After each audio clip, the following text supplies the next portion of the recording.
ইব্রাহিম আলাইহিস সালাতু ওয়াস সালাম পৃথিবীতে আসার আগেই নমরুদ তার বিরুদ্ধে ষড়যন্ত্র করেছিল।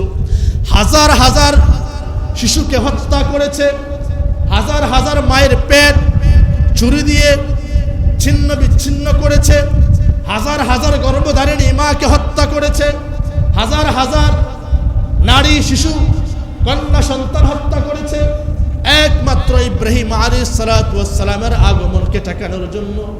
জোরে বলেন তো, আল্লাহ যাকে পৃথিবীতে আনবেন, পৃথিবীর কোনো পরাশক্তি আল্লাহর বিরুদ্ধে অথবা আল্লাহর ফায়সালার বিরুদ্ধে কোনো করার ক্ষমতা রাখে নাকি? আল্লাহর ফায়সালার বিরুদ্ধে, আল্লাহর সিদ্ধান্তের বিরুদ্ধে রাষ্ট্রীয় শক্তি, বাহিনী শক্তি, সম্মিলিত শক্তি আল্লাহর সিদ্ধান্তের বিরুদ্ধে কেউ সিদ্ধান্ত নিতে পারে না। আল্লাহ যা ইচ্ছা করেন তাই হয়। আল্লাহ বলেন কুন, সঙ্গে সঙ্গে হয়ে যায়। এজন্য আল্লাহ রাব্বুল আলামিন সূরা ইয়াসিনের শেষ পর্যায়ে বলেন, ইন্নামা আমরুহু ইযা আরাদা শাইআন আইয়াকুলা লাহু কুন ফায়াকুন। আল্লাহ তাআলা বলেন, আমি যখন যা ইচ্ছা করি তাই হয়। আমি যদি বলি কুন, সঙ্গে সঙ্গে হয়ে যায়।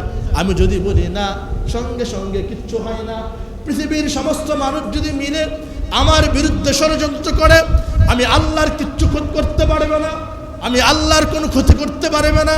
সমস্ত মানুষ যদি মিলে আমার বিরুদ্ধে রাজপথে নেমে যায়, মিটিং মিছিল অবরোধ, গাড়ি ভাঙচুর, যদি আমার বিরুদ্ধে যুদ্ধ সংগ্রাম শুরু করে দেয়, পৃথিবীর কোনো মানুষ আমার পক্ষে, আমার সিদ্ধান্তের বিরুদ্ধে এক চুল বাঁকা করার সক্ষমতা পৃথিবীর কারণে। জোরে বলেন কথা ঠিক কি না? মুহতারাম হাজিরিন, আল্লাহ সিদ্ধান্ত নিয়েছেন হযরতে ইব্রাহিম আলাইহিস সালাতু ওয়াস সালাম পৃথিবীতে আসবেন। কিভাবে আসবেন প্রসেসটা আমাদের জানা দরকার আছে না নাই? আমরা তো মায়ের পেট থেকে পৃথিবীতে আসছি, আমরা যেভাবে আসছি নবীরাও সেইভাবেই আসছেন। তবে আসলেও কিছু ব্যতিক্রম আছে। আমরা যখন আমাদের মায়ের পেটে আসি, মা অসুস্থ হয়ে যায়, মায়ের পেটটা বড় হয়ে যায়, মায়ের মাথায় ঝিমুনি ঝিমুনি ভাব চলে আসে, মাথাটা ব্যথা করে, পেটটা ব্যথা করে, তলপেটটা ব্যথা করে, ঠিক মতো খেতে পারে না, বমি হয়। কিন্তু নবীরা যখন মায়ের পেটে আসে, মায়েরা বুঝতে পারে না, অথবা স্বাভাবিক মায়েদের মতো লক্ষণ নবীদের মায়ের ভিতরে দেখা যায়। নবীদের মায়েদের পেট বড় হয় না, বমির বাপ হয় না, নবীদের মায়ের অসুস্থ হয় না, বরং নবীরা পেটে আসার কারণে আল্লাহ তাআলা প্রত্যেকটা নবীর মাকে সচ্ছলতা এবং সক্ষমতা দান করেন। সুবহানাল্লাহ। নমরুদ, ইব্রাহিম নবীর নাম বললে নমরুদের নাম নিতে হয়, ঠিক কিনা? মুসা নবীর নাম নিলে ফেরাউনের নাম নিতে হয়। এরপরে আবু জাহেল, মুহাম্মদ রাসূলুল্লাহর নাম নিলে আবু জাহেলের নাম নেওয়া লাগে। অর্থাৎ আল্লাহ তাআলা যুগে যুগে যখন হক পাঠাইছেন, সাথে সাথে বাতিলও পাঠাইছেন। আল্লাহ তাআলা যুগে যুগে সত্য পাঠাইছেন, সাথে সাথে বাতিলও পাঠাইছেন। আল্লাহ তাআলা যুগে যুগে হক সত্য মিথ্যার দ্বন্দ্ব লাগিয়ে দিয়েছেন। আল্লাহ বুঝাতে চান, যদিও হকের দল ছোট, যদিও হকের দল দুর্বল, হকের পক্ষ থেকে, আল্লাহর পক্ষ থেকে হক ওয়ালাদের কাছে আল্লাহর সাহায্য আসে। দিন শেষে হক যদিও মাইর খায়, আল্লাহ তাআলা হককে বিজয়ী করে তোলে। ঠিক কিনা? ঠিক না? ইতিহাস এটাই বলে। যুগে যুগে একেবারে ফেরাউন নমরুদ থেকে শুরু করে বর্তমান জামানার স্বৈর শাসক পর্যন্ত যাদেরকে আমরা দেখছি বা দেখি নাই, ইতিহাস যাদের আমরা জানি বা জানি না, আপনি খেয়াল করে দেখেন গত কয়েক মাস আগে যিনি আমাদের এই দেশের চেয়ারে বসেছিলেন, তার অবস্থা কি হয়েছে? ঠিক কিনা? অর্থাৎ আল্লাহ বুঝাতে চান আল্লাহ সত্যের উপর আছে। আর আমি আপনাদের সামনে আলোচনা করবো এটা নিয়েও, আল্লাহ নমরুদদের কিভাবে সাইজ করছে। আমার প্রিয় মুসল্লিয়ানে কেরাম, আমার প্রিয় ভাইয়েরা, কলিজার টুকরা যুবক বন্ধুরা, কথা ভালো করে বুঝবেন। আল্লাহ রাব্বুল আলামিন ইব্রাহিম নবীকে পাঠাবেন। ওই জামানায় একজন সবচেয়ে বড় স্বৈর শাসক ছিল, যার নাম ছিল নমরুদ। 1-2 বৎসর নয়, 3 বৎসর 4 বৎসর নয়, 1 যুগ 2 যুগ 3 যুগ নয়, 100-200 বৎসর নয়, নমরুদ শাসনের চেয়ারে বসা ছিল একাধারে 400 বৎসর। কত বৎসর? বছর যদি কেউ ক্ষমতার মসনদ পায়, তার জীবন আর কিছু লাগে? যারা বলেন, ক্ষমতার চেয়ারের স্বাদ পেয়ে এই পর্যায়ে নমরুদ বলতে শুরু করলো, আমার এত ক্ষমতা, এত পাওয়ার, আমি নিজেই তো খোদা। নিজে কি খোদা? নমরুদ নিজেকে খোদা বলে সম্বোধন করলো। শুধু খোদা বলে সম্বোধন করলো না, নমরুদ নিজে একটা ধর্ম, একটা মতবাদ তৈরি করলো। এই ধর্মের যারা অনুসারী, নমরুদ ওদেরকে মাসিক ভাতা দেয়, তাদের খোঁজখবর রাখে, টাকা পয়সা দেয়, ধন সম্পদ দেয়, যা লাগে সব দেয়। এই ধর্মের যারা অনুসারী না, নমরুদ তাদেরকে ধরে ধরে ফাঁসি দেয়, আগুনে পোড়ায়, গরম তেলে ছেড়ে দেয়। নাউজুবিল্লাহ। এই পর্যায়ে একটা পর্যায়ে নমরুদ তার শাসনভার চলতে লাগলো, শাসন ক্ষমতা নমরুদ ধরে রাখতে লাগলো। 4 বছর যখন কাছাকাছি, 400 বছর যখন একেবারেই নাকের ডগায় চলে আসছে, একদিন নমরুদ স্বপ্ন দেখে রাজ দরবারে ঘুমিয়ে আছে তার রাজরানীকে নিয়ে। হঠাৎ নমরুদ স্বপ্ন দেখে ছোট্ট একটা বাচ্চা বড়া মজলিসের ভিতরে, নমরুদ আলোচনা করতেছে, বক্তব্য দিচ্ছে। হঠাৎ বড়া মজলিস থেকে ছোট্ট একটা বাচ্চা দৌড়ে এসে নমরুদের মাথা বরাবর এক বক্সিং দিছে। বক্সিং দেওয়ার সঙ্গে সঙ্গে নমরুদের মাথা 2টা ভাগ হয়ে গেছে, সে চেয়ার থেকে ছিটকে পড়ে গেছে, ঘুম থেকে লাফ দিয়ে উঠছে, এক চিল্লান দিছে। তার চিল্লানের চোটে তার বিবি, তার যে রানী ছিল, প্রিন্সেস, সেও ঘুম থেকে উঠছে। যে বাদশা নামদার, খোদা মশাই কি হয়েছে আপনার? বলে, এক দুঃস্বপ্ন দেখছি, আজীব এক স্বপ্ন, যে স্বপ্ন আমি জীবনে দেখি নাই। দেখো আমার শরীরের পশমগুলো দাঁড়িয়ে গেছে, দেখো আমার কপাল বেয়ে বেয়ে ঘাম ঝরতেছে, দেখো আমার শরীরের পশমের গোড়ায় গোড়ায় ঘাম বের হচ্ছে। বলে, কি স্বপ্ন দেখছেন? বলে, আমি স্বপ্ন দেখলাম ছোট্ট একটা বাচ্চা দৌড়ে এসে আমার মাথা বরাবর বক্সিং মারছে, এক ঘুষিতে আমি আমার সিংহাসন থেকে ছিটকে পড়ে গেছি, আমার মাথাটা চূর্ণ বিচূর্ণ হয়ে গেছে। তার রানী বলে, বাদশা আপনি তো মহাখোদা, আপনার এমন ক্ষতি কে করবে, কার সাধ্য আছে? এটা এমনি এমনি স্বপ্ন দেখছেন, টেনশনের কোনো কারণ নাই, ঘুমান, সকালবেলা দেখা যাবে কি হয়েছে। কয় না, যে স্বপ্ন আমি দেখছি, আমার মন বলে এই স্বপ্নের কোনো একটা ব্যাখ্যা আছে, কোনো একটা কারণ আছে। অযথা আমি তো স্বপ্ন দেখি না, আর আমাকে স্বপ্ন দেখাবে। আমি যত বড় শয়তান, আমারে স্বপ্ন দেখাইলে শয়তানও 3 বার ভাববে, ঠিক কিনা? অতএব শয়তান আমার স্বপ্ন দেখাইতে পারে না। যে স্বপ্ন আমি দেখছি, নিশ্চয়ই এর পিছনে কোনো কারণ আছে, কোনো ইঙ্গিত আছে।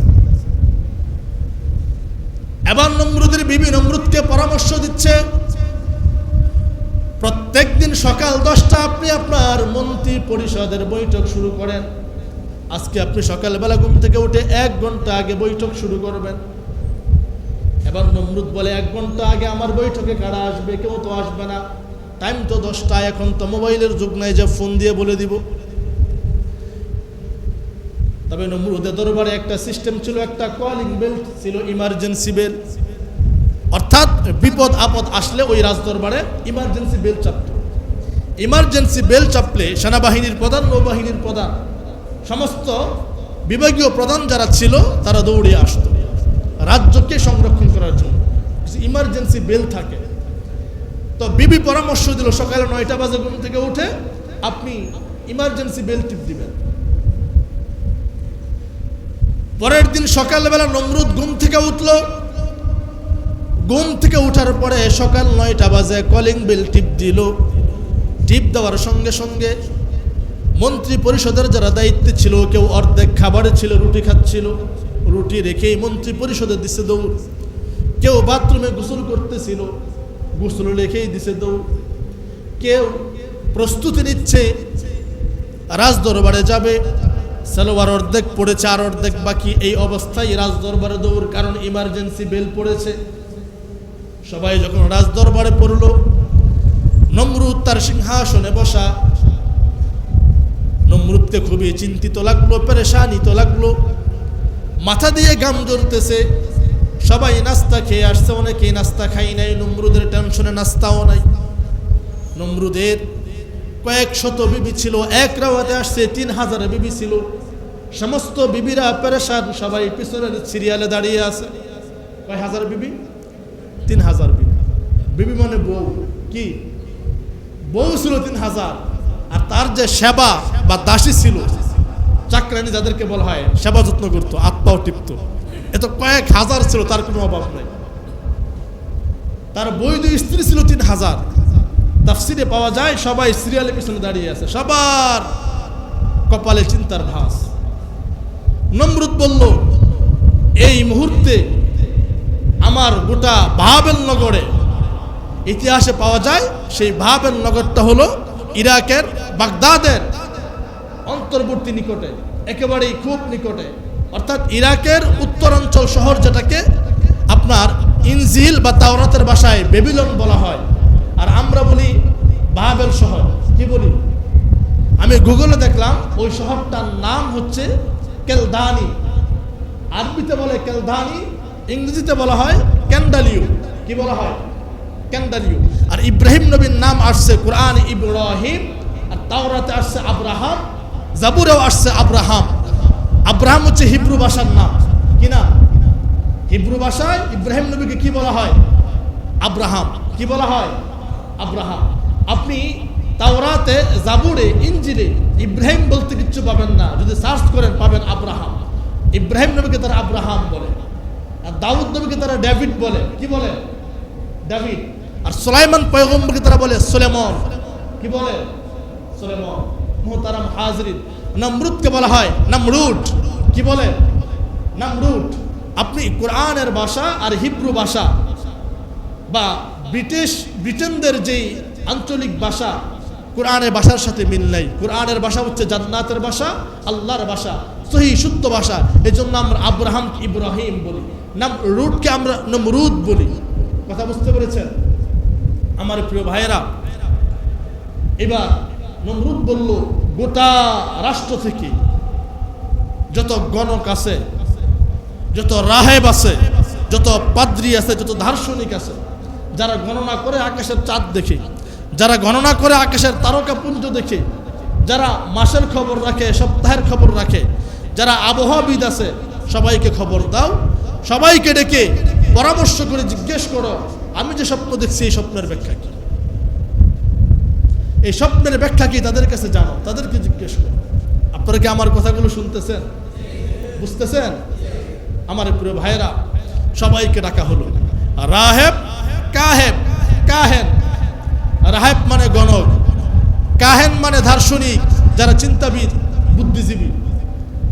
রাহেব মানে হচ্ছে পাদ্রী, বড় বড় আলেম, বড় বড় পণ্ডিত। তৎকালীন যুগে বড় বড় আলেম ছিল, পণ্ডিত ছিল, যারা রাষ্ট্রচিন্তক ছিল, যারা গবেষণা করত, বিজ্ঞানী ছিল। এদেরকে ডাকা হলো।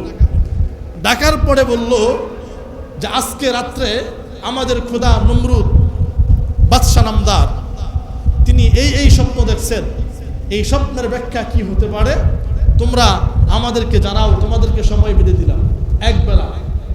তারা এক বেলা নাস্তা, চা নাস্তা খেয়ে তারা সলা পরামর্শ করে চিন্তা করলো যে স্বপ্ন দেখছে, স্বপ্নের আগাও নাই, মাথাও নাই, গোড়াও নাই, কিচ্ছু নাই, ফাও একটা স্বপ্ন। বলল, বাদশা মশাই, বেয়াদবি মাফ করবেন, আপনি আমাদের খোদা, যদি ভুল হয় এই ভুলটা ক্ষমা সুন্দর দৃষ্টিতে দেখবেন। আমরা আমাদের গবেষণাগারে গবেষণা করে দেখছি, আপনি যে স্বপ্ন দেখছেন এই স্বপ্ন এটা আগামাথা কিচ্ছু নাই, ফাও একটা স্বপ্ন। অতএব টেনশনের কোনো কারণ নাই, আপনার সিংহাসন অটল থাকবে, কোনো টেনশন করেন না। যদিও দেখছেন সিংহাসন পড়ে গেছে, এটা এমনি এমনি দেখছেন, সিংহাসন পড়বে না, বরং সিংহাসন আরো মজবুত হবে। এই সমস্ত বুদ্ধিজীবীরা যারা রাষ্ট্রের খেয়ে রাষ্ট্রের পড়ে, এরা রাষ্ট্রের যিনি সর্বোচ্চ সিংহাসনে বসা, তারে পাম দিতে লাগলো, মূলা পাম, যে আপনি টেনশন করেন না, কারণ যদি তার ভিতরে টেনশন পেরেশানি ঢুকে, হালুয়া রুটি তাদের কপালে জুটবে না। এই জন্য তারা সলা পরামর্শ করে তারা বলল যে স্বপ্ন আপনি দেখছেন এটা ফাও স্বপ্ন, এই স্বপ্নের কোনো ব্যাখ্যা। নমরুদের দরবারে যে আসতো সেই নমনম করে আসতো, নমরুদের কদমে সিজদা করত। ওই মজলিসে একজন যুবক, সে বসা থেকে দাঁড়িয়ে গেছে, দাঁড়িয়ে বলে, সবাই আপনার খোদা বললেও আমি আপনার খোদা মনে করি না। সবাই আপনার পূজা করলেও আমি আপনার পূজা করি না। নমরুদের মেজাজ তো এমনিতেই গরম, এই কথা শোনার পরে আরো গরম হয়ে গেছে। যুবক তুমি কে? যুবক ডাক দিয়ে বলে, বাদশাহ, তুমি রাষ্ট্রের বাদশাহ হতে পারো, তুমি জনগণের শাসক হতে পারো, কিন্তু তুমি জনগণের প্রভু হতে পারো না, তুমি রাষ্ট্রের মালিক হতে পারো না। রাষ্ট্রের মালিক একজন, জোরে বলেন তিনি কে? জনগণের প্রভু একজন, মালিক একজন, জোরে বলেন তিনি কে? বলে আমি সেই আল্লাহর গোলাম। আমার পরিচয় আমি তোমার গোলাম না, আমি যার গোলাম তিনি আমার আল্লাহ। ওই আল্লাহ কোনোদিন দুঃস্বপ্ন দেখে না। তুমি যেহেতু দুঃস্বপ্ন দেখেছো, এটাই প্রমাণ হয়েছ তুমি আমাদের খোদা কোনোদিন হতে পারো না। তুমি কোনোদিন আমাদের খোদা হতে পারো না। খোদাই তো দুঃস্বপ্ন দেখে না, খোদার তো চিন্তা নাই, পেরেশানি নাই, খোদাই তো ঘামে না। আমি তো চেয়ে চেয়ে দেখছি তোমার কপাল দিয়ে ঘাম পড়তেছে। পেরেশানির আগ্রাসন তোমার মগজকে গ্রাস করে বসে আছে, তুমি খোদা হতে পারো। নমরুদ ডাক দিয়ে বলে, যুবক তুমি কি বলতে চাও?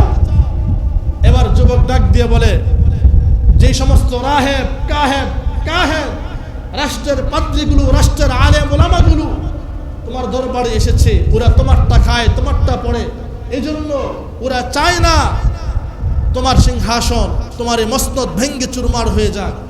তবে আমি আল্লাহর কিতাব থেকে আমি যা বুঝতে পেরেছি, আমি কিতাবের একজন হাফেজ, একজন আলেম, আমি অনুধাবন করতে পেরেছি, বা আমি এটা বুঝতে পারতেছি, তুমি যে স্বপ্ন দেখছো, যে ছোট্ট বাচ্চা তোমার মাথা বরাবর এক বক্সির মেরেছে, তোমার সিংহাসন চূর্ণ বিচূর্ণ হয়ে গেছে, এটাই ইঙ্গিত করে অদূর ভবিষ্যতে একজন ছোট্ট নাবালেক মাসুম বাচ্চা আসবে, যে মায়ের পেট থেকে পড়ার পর থেকে 5 বছর পর্যন্ত নাবালেক অবস্থায় তোমার সিংহাসনের বিরুদ্ধে যুদ্ধ করবে। এবার নমরুদ কয়, হ্যাঁ ঠিক আছে, এই স্বপ্ন, তার এই ব্যাখ্যা আমার স্বপ্নের সাথে মিলে, তার এই ব্যাখ্যা আমার স্বপ্নের সাথে মিলে। অতএব পাদ্রী, রাহেব, কাহেন, দার্শনিক যারা আছো, তোমরা আবার পরামর্শে বসো, আবার তোমরা গণকরা যারা আছো গণনা করো, দেখো এই বাচ্চা এখনো পৃথিবীতে আসছে কিনা। আবার তারা পরামর্শ করলো, আবার বৈঠক বসলো, দেখলো না এই বাচ্চা এখনো আসে নাই, এই বাচ্চা এখনো আসে নাই। ওই দিন নমরুদ 144 জারি করেছে সমস্ত রাষ্ট্রের জনগণের উপরে। 144 জারি সেখান থেকে শুরু হয়, এর আগে পৃথিবীর কোনো শাসক শুরু করে নাই। জনগণের উপরে 144 জারি করেছে সর্বপ্রথম কে? জোরে বলেন কে? এই নামটা আপনারা নিতে পারেন না, খুব কষ্ট হয় নাকি? সর্বপ্রথম 144 কে জারি করছে? নমরুদ। সে 144 এর নাম হলো, আজ থেকে পৃথিবীর কোনো পুরুষ, বিবাহিত কোনো পুরুষ বিবাহিত নারীর কাছে যেতে পারে, কোনো যুবক কোনো যুবতীর কাছে যেতে পারে না, কোনো পুরুষ কোনো নারীর সাথে মোলাকাত, মোহাব্বত, প্রেম, ভালোবাসা আদান প্রদান করতে পারে না। 144 জারি করে দিলাম, যাও এই ঘোষণা সমস্ত রাষ্ট্রে দিয়ে দাও, যারা আমার এই কথা ভঙ্গ করে কোনো বিবাহিত পুরুষ যদি তার বৈধ স্ত্রীর কাছেও যায়, তাকে শিরোচ্ছেদ করা হবে। যদি কোনো যুবক কোনো যুবতীর কাছে যায়, ওই যুবক যুবতীর উভয়ের পাল্লাকে আলাদা করে দেওয়া হবে। আজ থেকে প্রেম, ভালোবাসা, আদান প্রদান সব কিছু সম্পূর্ণরূপে নিষেধ। এই আদেশ জারি কে করলো? নমরুদ জারি করলো। ওখান থেকে একজন বলল, যে সমস্ত মহিলাদের গর্ভে বাচ্চা আসছে ওদেরকে কি করবেন? বলে আগামীকাল সকাল থেকে ওদের ছুরি দিয়ে ওদের পেটটা চিরে দেখবা, এই সন্তান বা শিশু এটা ছেলে না মেয়ে, যদি মেয়ে হয় তাকে ছেড়ে দিবা, যদি ছেলে হয় তাকে হত্যা করবে। কারণ গণকরা বলছে যে বাচ্চা আপনার সিংহাসন চূর্ণ বিচূর্ণ করবে, এটা মহিলা, এটা ছেলে, এটা কি ছেলে। অতএব ছেলে সন্তান পাইলে তারা হত্যা করে। এইভাবে চলতে লাগলো। 1 দিন 2 দিন 3 দিন 4 দিন নয়, 1 মাস 2 মাস নয়, ইতিহাস বলে 8 মাস। কত মাস? আরো জোরে বলেন কয় মাস? যারা ঘুমান তারা কোন কয় মাস? যারা ঘুমান তাদেরকে বলতে বলছে কয় মাস? 8 মাস চলতে লাগলো। এইভাবে যত গর্ভধারিণী মহিলা আছে সবার পেট ফেড়ে ফেড়ে সন্তানকে হত্যা করতে লাগলো। সমস্ত পুরুষদেরকে নমরুদ আলাদা ক্যান্টনমেন্ট তৈরি করে সমস্ত পুরুষদেরকে সেখানে রাখতে লাগলো। 3 বেলা খাবার দাবার সুযোগ সুবিধা যা লাগে সব দিতে লাগলো। গোটা রাষ্ট্রের মহিলাদের ভরণ পোষণ খরচ সব দিতে লাগলো। তারপরেও যেন এক ইব্রাহিম পৃথিবীতে আসতে না পারে। কিন্তু আল্লাহ যারা চায় তারা কি কেউ ঠেকা? ইতিহাস বলে রাখে আল্লাহ আর মারে আল্লাহ। আল্লাহ যারা রাখে তারা কেউ মারতে পারে না, আর আল্লাহ যারা মারে তারা কেউ রাখতে। এভাবে 8 মাস চলতে লাগলো। 8 মাস পরে, এটা বলেই শেষ করে দিব, 8 মাস পরে দেখেন নমরুদ তো ছিল প্রেসিডেন্ট, ওটা ছিল প্রেসিডেন্ট শাসিত এলাকা। আমাদের এই অঞ্চলগুলো প্রধানমন্ত্রী শাসিত এলাকা। ভারত, বাংলাদেশ, পাকিস্তান, নেপাল, ভুটান এগুলো হলো প্রধানমন্ত্রী শাসিত এলাকা। এই সমস্ত এলাকায় প্রেসিডেন্টের কোনো ভ্যালু নাই, যা করে প্রধানমন্ত্রী করে। আবার ইউরোপ আমেরিকায় যান, ওগুলো প্রেসিডেন্ট শাসিত এলাকা, প্রধানমন্ত্রীর কোনো ভ্যালু নাই। কথা বুঝছেন? তো নমরুদের একজন ছিল প্রধানমন্ত্রী, তার নাম আল্লাহর কোরআনে আসছে আজার। কি নাম আসছে? ইতিহাসে আরেক জায়গায় পাওয়া যায় তার নাম ছিল মূলত তারেক। কি ছিল? আল্লাহ রাব্বুল আলামিন তার নামটা স্মরণ করে কোরআনুল কারীমে বলেন, ওয়া ইযা ক্বালা ইব্রাহিমু লিআবিহি আযার আতাত্তাখিযু আসনামান আলিহা ইন্নী আরাকা ওয়া কওমাকা ফি যালালিম মুবিন। আল্লাহ তাআলা বলেন নমরুদের যেই প্রধানমন্ত্রী ছিল তার নাম ছিল আজর। দেখেন আল্লাহ তাআলা ইব্রাহিম নবীর দিবেন কোনো রিক্সাওয়ালার ঘরে না, কোনো গরিবের ঘরে না, কোনো ঠেলাগাড়ি মজদুরের ঘরে না, কোনো শ্রমিকের ঘরে না। আল্লাহ এমন ঘরে দিবেন যে ঘরটা হলো প্রধানমন্ত্রীর ঘর। সুবহানাল্লাহ। কারণ যারা আইন বানাইছে, যারা আইন প্রয়োগ করবে, যারা বিচার ব্যবস্থা কায়েম করবে, যদি তাদের ঘরেই এমন একটা ঘটনা ঘটে, এবার বিচার কে করবে? কথা বলে বুঝতে পারেন নাই? আমাদের সমাজে এমন আছে না, গরিবের জন্য এক বিচার, বড় লোকের জন্য আরেক বিচার। যদি চেয়ারম্যানের বাতি যায় কোনো আকাম করে, এটা যে বাবাই হোক দামা চাপা দিয়ে রাখে, ঠিক না? এটা ফোকাস করতে দেয় না। তো আল্লাহ তাআলা নমরুদের প্রধানমন্ত্রী আজর তার ঘরে ইব্রাহিম নবীরে দিবেন। আজরও কিন্তু সেই ক্যান্টনমেন্টে আবদ্ধ, সেও তো পুরুষ, আবদ্ধ। বিচার তো তারাই করবে, এই আইন তো তারাই প্রণয়ন করেছে, এই সংবিধান তারাই কায়েম করেছে। একদিন আজর স্বপ্ন দেখে তার স্ত্রী 8 মাস ধরে সাক্ষাৎ নাই। কত মাস ধরে? 8 মাস ধরে কথাবার্তা নাই, সাক্ষাৎ নাই। হঠাৎ স্বপ্নে তার স্ত্রী লাল বেনারসি শাড়ি পরে, সুন্দর করে মেকআপ করে, লিপস্টিক, আলতাসনু যা আছে সব কিছু লাগিয়ে আজরের সামনে আসছে। আজরের সামনে এসে অঙ্গভঙ্গি করতেছে। একজন নারী তার স্বামীর কাছে যে আবদার রাখে, আবদার রাখতে গিয়ে যে অঙ্গভঙ্গি করে, এগুলো করতেছে। আমরা তো এবার বুঝি অঙ্গভঙ্গি করে যারা বিবাহিত পুরুষ, নাকি? কত কিছু আবদার রাখে না, কত অঙ্গভঙ্গি, এটা লাগবে, এটা লাগবে, দেও, বাচ্চাদের মতো করে না? সেম অঙ্গভঙ্গি করতেছে। এই অঙ্গভঙ্গি দেখার সঙ্গে সঙ্গে আজরের ঘুম ভেঙে গেছে। আজর তাকায় দেখে তার ডানে বামে সবাই নাক টেনে ঘুমায়। তো আজরের মনে আল্লাহ রাব্বুল আলামিন স্ত্রীর প্রতি প্রচন্ড আবেগ, ভালোবাসা ঢেলে দিছে। আজর এই ভালোবাসা আবেগ রাখতে পারতেছে না, যে বাবাই হোক স্ত্রীর কাছে যেতে হবে। সুবহানাল্লাহ বললেন। ওই যে আল্লাহ তাআলা ইব্রাহিমকে পৃথিবীতে পাঠাইবেন, দেখেন আল্লাহর কৌশল কি, আল্লাহর হিকমত কি। আমার প্রিয় ভাইয়েরা, আজর ঘুম থেকে উঠলো, মনে মনে ভয় যদি কেউ দেখে আমি আমার স্ত্রীর কাছে যাই, 8 মাস ধরে সাক্ষাৎ নাই, হঠাৎ স্বপ্ন দেখছি, মনের মানাইতে পারতেছি না। আজর চিন্তা করলো যদি আমি যাই, যদি নমরুদ জানে আমার প্রধানমন্ত্রিত্ব শেষ, আমার জীবনও শেষ, আমার বউর জীবনও শেষ, দেহ থেকে মাথা আলাদা করে দিবে, শিরোচ্ছেদ করে দিবে। আজর আস্তে আস্তে হাঁটি হাঁটি পা করে ভয়ে ভয়ে গেটের সামনে গেল। গিয়ে দেখে দারোয়ান, প্রহরী যারা, তারা ঘুমায়। ইতিহাস বলে 10টা গেট, বিশাল বড় বড় প্রধান ফটক। 10টা, কয়টা? সমস্ত প্রধান ফটকগুলোতে 10 জন করে প্রহরী নিযুক্ত।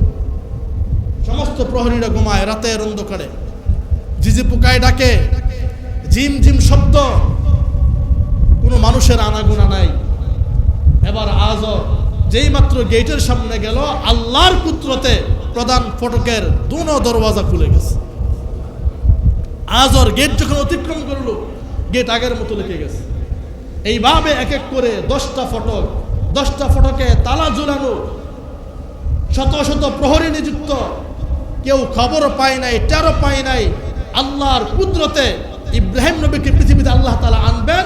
এই জন্য আল্লাহ তাআলা আজরের মাধ্যমে আল্লাহ তাআলা আজর যখন গেটে পা রাখবে, সাথে সাথে আল্লাহ তাআলা সমস্ত গেটের তালাগুলো খুলে দিচ্ছে।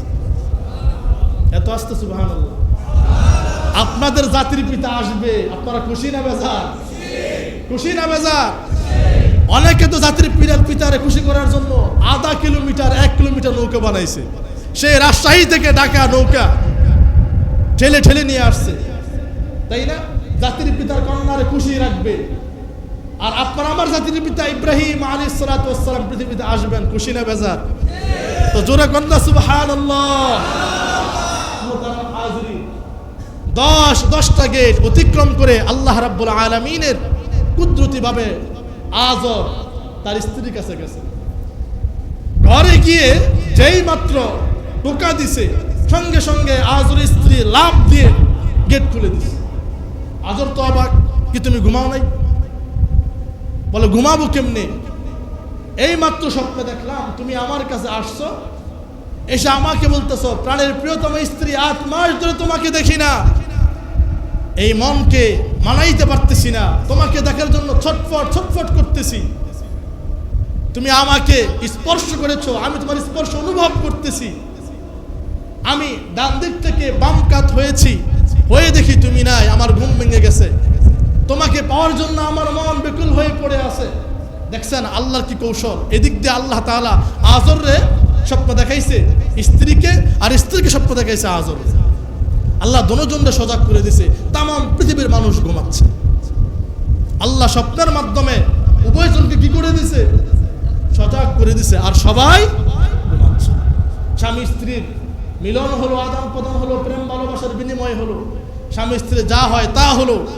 হওয়ার পরে এবার স্ত্রী বলতেছে জলদি ভাগো, জলদি ভাগ, নমরুদ যদি জানে তোমার মাথা যাবে, আমারও মাথা যাবে। এবার আজর রাতের অন্ধকারে চুপি চুপি মনে ভয় নিয়ে নিয়ে সেই ক্যান্টনমেন্টে চলে গেল। গিয়ে দেখে সব ঘুমায়, গেট লাগানো। নমরুদ আজর মনে মনে ভাবতেছে আসার সময় তো ভাবি নাই যে গেট যে লাগানো, খেয়ালও করি নাই, স্ত্রী ভালোবাসে এতটা বিপুল ছিলাম। এখন তো সে যে গেট লাগানো, গেট খুলবো কিভাবে? আল্লাহ তার দিলে সাক্ষী দিলেন, তুমি হাত রাখো, হাত রাখার সঙ্গে সঙ্গে আমি তোমার গেট খুলে দিই। আজর তার মনের কথা মতো হাত রাখছে, সঙ্গে সঙ্গে সমস্ত গেট খুলে গেছে। আজর আগের মতো গিয়ে ঘুমিয়ে পড়ল।